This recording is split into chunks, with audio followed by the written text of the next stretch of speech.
ஆட்சி கவிழ்ப்பு சதி புகார் தொடர்பான விசாரணைக்கு செந்தில் பாலாஜியை ஆஜராக வேண்டும் என ஏற்கனவே அந்த சம்மன் வழங்கப்பட்டிருந்த நிலையில் திருவல்லிக்கேணி காவல் நிலையத்தில் காலை 10:30 மணிக்கு அவர் ஆஜராக வேண்டும் என அந்த சம்மனில் குறிப்பிடப்பட்டிருந்தது. ஆனால் தற்பொழுது மணி 10:41 ஆகிறது.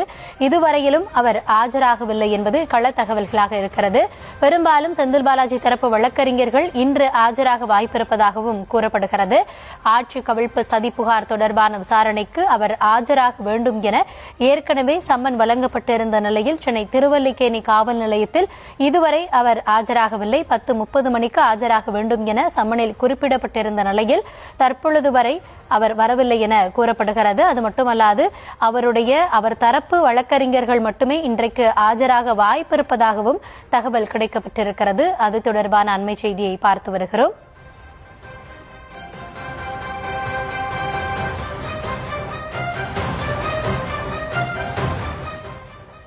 இன்று காலை 10:30 மணிக்கு ஆஜராகி இருக்கணும். ஆனா இதுவரைக்கும் அவர் அங்கு ஆஜராகவில்லை. அவருக்கு பதிலாக அவர் தரப்பு வழக்கறிஞர்கள் மட்டும் ஆஜராக வாய்ப்பு இருக்கிறதா சொல்லப்படுகிறது. என்ன நடக்கிறது அப்படின்ற விவரங்களோட செய்தியாளர் முரளி இணைந்திருக்கிறார். முரளி, வணக்கம். ஏற்கனவே அவர் சம்மன் கொடுக்கறதுக்கே அவரிடம் நேரடியாக கொடுக்க முடியல, அவருடைய பெற்றோர்கிட்ட தான் கொடுத்தாங்க. இதனையடுத்து பொதுவெளியிலையும் அவர் வரல அப்படின்றதே பேசுபொருளாகி இருக்கு. இன்னைக்கு ஆஜராவாரா அப்படின்றதான் கேள்வியா இருந்தது. ஆனா இதுவரைக்கும் வரல. இதுக்கப்புறம் யாரு அவங்களுடைய அட்வொகேட்ஸ் மட்டும் ஆஜராக போறாங்களா? அதனை அடுத்து காவல்துறை என்ன நடவடிக்கை எடுப்பாங்க? இனி உங்களிடம்.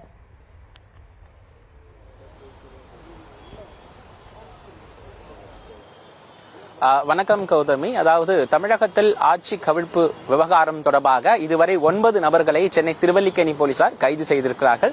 இந்த கைது செய்யப்பட்ட நபருடன் மேற்கொள்ளப்பட்ட விசாரணையில் இந்த விவகாரங்களுக்கு முக்கியமாக தலைமையாக செயல்பட்டது செந்தில் பாலாஜியுடைய சகோதரர் அசோக் குமார் என தெரிய வந்திருக்கிறது.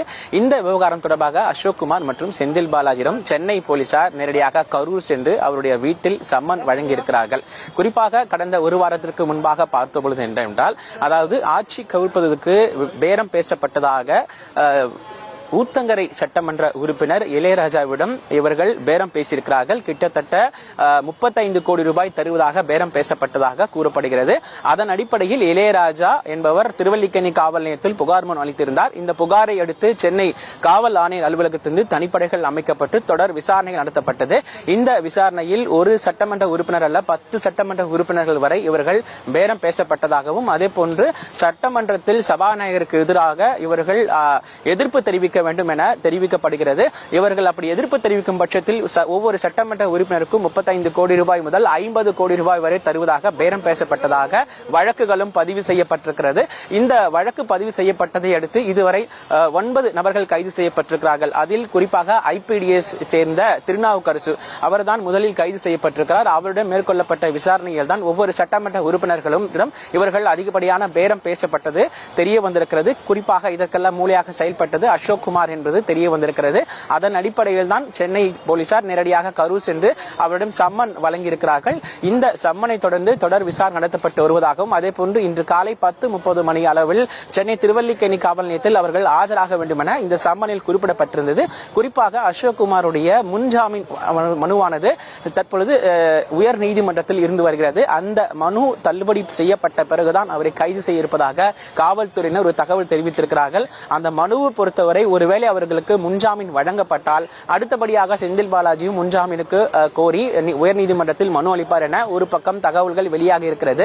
இந்த நிலையில் உயர்நீதிமன்றத்தில் என்ன தீர்ப்பு வருகிறது என்கிற அந்த கருத்தை பிறகுதான் இவர்கள் அடுத்த கட்ட நகர்வுகளுக்கு போலீசார் செல்வார்கள் என காவல்துறை தரப்பிலிருந்து தகவல்கள் தெரிவிக்கப்பட்டிருக்கிறது. ஆகவே உயர்நீதிமன்றத்தில் வரக்கூடிய அந்த வழக்கினுடைய தீர்ப்பு பொறுத்துதான் அடுத்த கட்டமாக இந்த செந்தில் பாலாஜி மற்றும் அசோக் குமாருடைய கைது நடவடிக்கை இருக்கும் என காவல்துறை தரப்பிலிருந்து தகவல்கள் தெரிவிக்கப்பட்டிருக்கிறது. இந்த வழக்கை பொறுத்தவரை கிட்டத்தட்ட 7 தனிப்படைகள் அமைக்கப்பட்டிருக்கிறது. அது மட்டுமில்லாமல் இந்த தனிப்படைகளுக்கு எல்லாமே தலைவராக கூடுதல் ஆணையர் நரேந்திர நாயர் தான் செயல்பட்டு வருகிறார். அவருடைய உத்தரவின் பேரில் தான் செந்தில் பாலாஜி மற்றும் அசோக் குமார் மற்றும் கைது செய்யப்பட்ட இந்த 9 நபர்களிடம் பெறப்பட்ட வாக்குமூலத்தின் அடிப்படையில் தான் இவர்கள் அனைவரும் சேர்க்கப்பட்டிருக்கிறார்கள். அடுத்தபடியாக நேற்றைய முன்தினம் கூட ஒருவர் கைது செய்யப்பட்டனர். அந்த ஐபிடிஎஸ் திருநாவுக்கரசுடைய ஓட்டுநர் அவரிடமும் பல்வேறு வாக்குமூலங்கள் பெறப்பட்டிருக்கிறது. ஆகவே அடுத்தடுத்த கட்ட நகர்வுகளுக்கு போலீசார் சென்று கொண்டிருக்கிறார்கள். இந்த நிலையில் செந்தில் பாலாஜி மற்றும் அசோக்குமார் காவல் நிலையத்தில் ஆஜராகுவார்களா என்ற ஒரு கேள்வியும் எழுகிறது. இந்த உயர்நீதிமன்றத்தில் வரக்கூடிய தீர்ப்பை அடுத்துதான் அவர்கள் ஆஜராகிறார்களா அல்லது கால அவகாசம் கேட்டு அவர்களுடைய வழக்கறிஞர்கள் சார்பாக மனு எதுவும் வழங்கப்படுகிறதா என்பது தொடர்பாக அடுத்த கட்ட நபர்களுக்கு தெரிய வரும் என காவல்துறை தரப்பிலிருந்து தெரிவிக்கப்பட்டிருக்கிறது.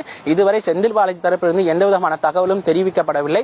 இந்த நிலையில் காவல் நிலையத்திலும் எந்த ஆய்வாளர்களும் அதே போன்று உதவி ஆணையரும் யாருமே இல்லை. அனைவரும் தற்பொழுது உயர்நீதிமன்றத்தில் இருப்பதாக தகவல்கள் தெரிவிக்கப்பட்டிருக்கிறது. உயர்நீதிமன்றத்தின் தீர்ப்புக்கு அடுத்த பிறகுதான் அடுத்த கட்ட நகர்களுக்கு செல்ல இருப்பதாக காவல்துறை தரப்பிலிருந்து தகவல்கள் தெரிவிக்கப்பட்டிருக்கிறது. கௌதமி,